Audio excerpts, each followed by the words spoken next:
Okay, this is in C sharp minor. Let's show you this little lick. I put it on the other day, but here we go.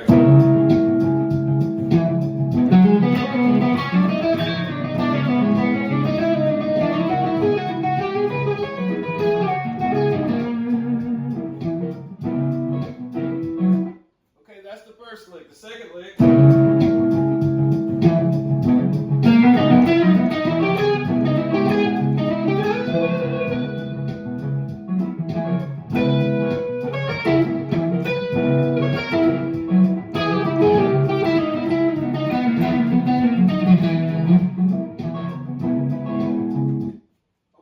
So that second lick has a couple of parts in it, but you know it's just a couple of variations of the way to do it. So use the C sharp minor here, and start with the second lick here. It's all half steps. All right, it's all half steps. Starting with a B flat to the E flat.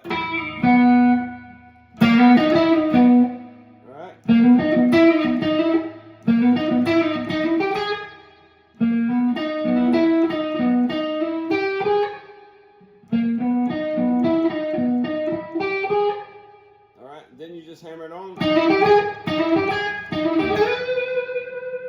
Now from that point, you can come back out of this. And you're going to go back the way you came.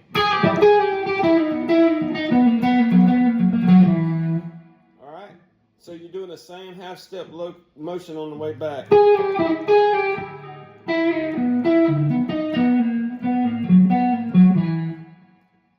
This little lick is relatively easy.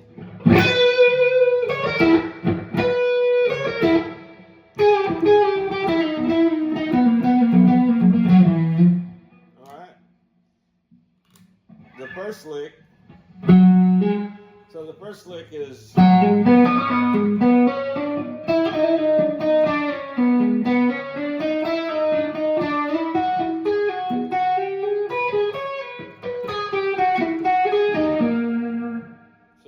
Beginning.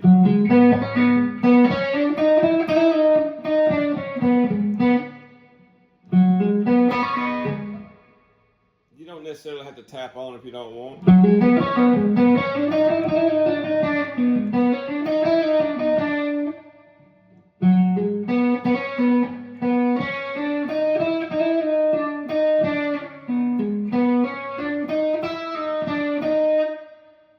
right.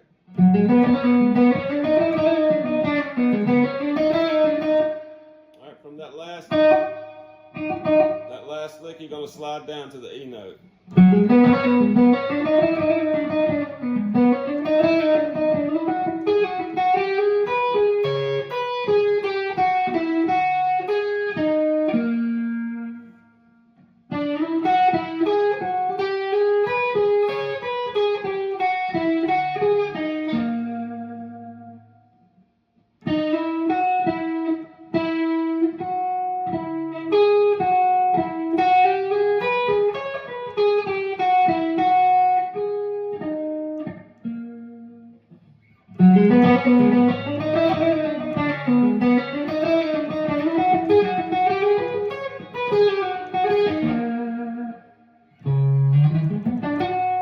Anyway, that's pretty much it.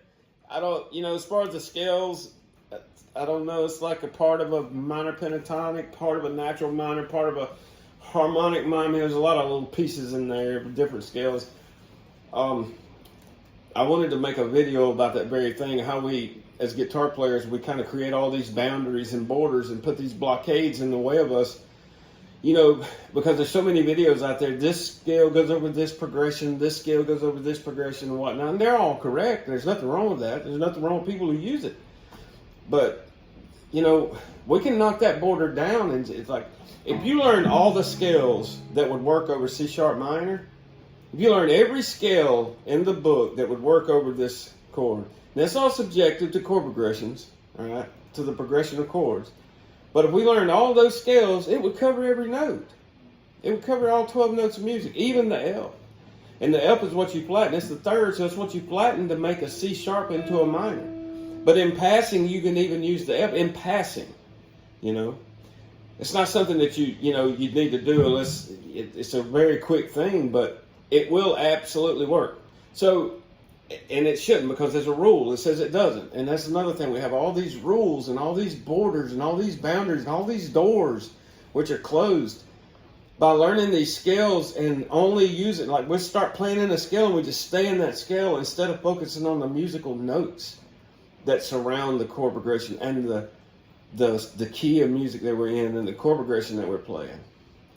And I'm not talking to beginners at all. I'm talking to people who've been learning for a long time, and you keep hitting those brick walls. You know how you do. You hit a brick wall, you feel like you're not getting anywhere, you're not learning anything. Well, maybe when you hit that, next time you hit that brick wall, you learned all these different scales and all these cool chords. You know, you learned all these different chords and scales. You know, maybe just open your, let your hands kind of go. When you get in there, pay attention to the notation, the musical notes that are, and just kind of let your hands go and see what happens. Create your own scale, if that makes any sense. Anyway, well, the last thing in the world I'm trying to say is don't learn scales. I'm saying learn as many as you can get your head wrapped around. But at some point you have to get outside of that, pattern thing and start thinking about the kind of, the musical notation, the music, so I hope that's not too corny. But anyway, please subscribe and like. Thanks.